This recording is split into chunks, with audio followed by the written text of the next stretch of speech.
There are lots of different stages to an assignment, and what you want to do is break them down into component parts, and that's what we're going to do today. We're going to look at that first component part, the question.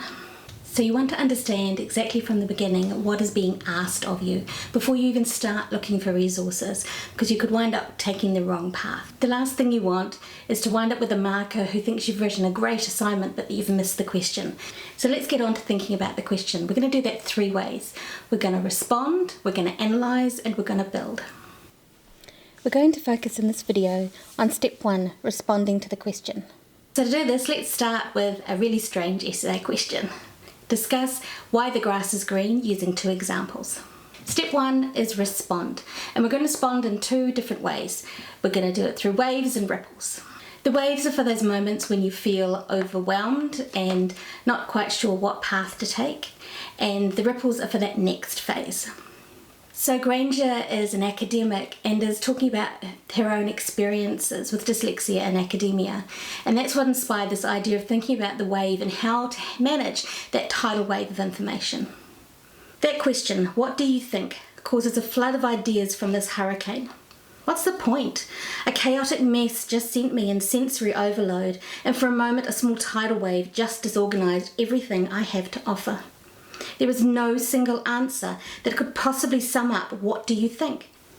For the wave, fill in with the partial thoughts, incomplete ideas, frustrations, ideas, or as Granger talks about, the detours and tours, just to put them somewhere, even if it's just scribbles or things that can't go into words. That's what this tidal wave is for.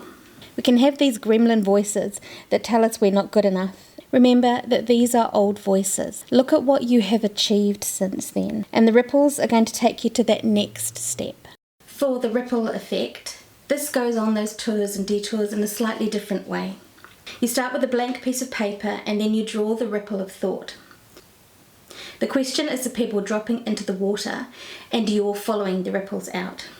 So you may begin with one idea, but then as new ideas form, you add them to the next ripple and the next ripple and the next ripple, and keep following those ideas out.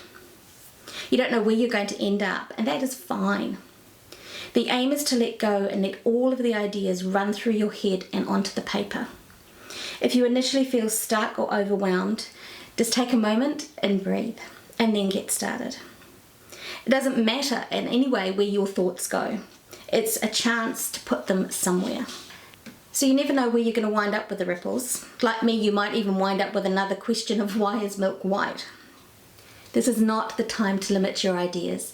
This is just a chance to let them be what they need to be. So write, draw, type, whatever you prefer. There's a PDF in the section below so that you can use that if you'd prefer to do the typing rather than writing or drawing.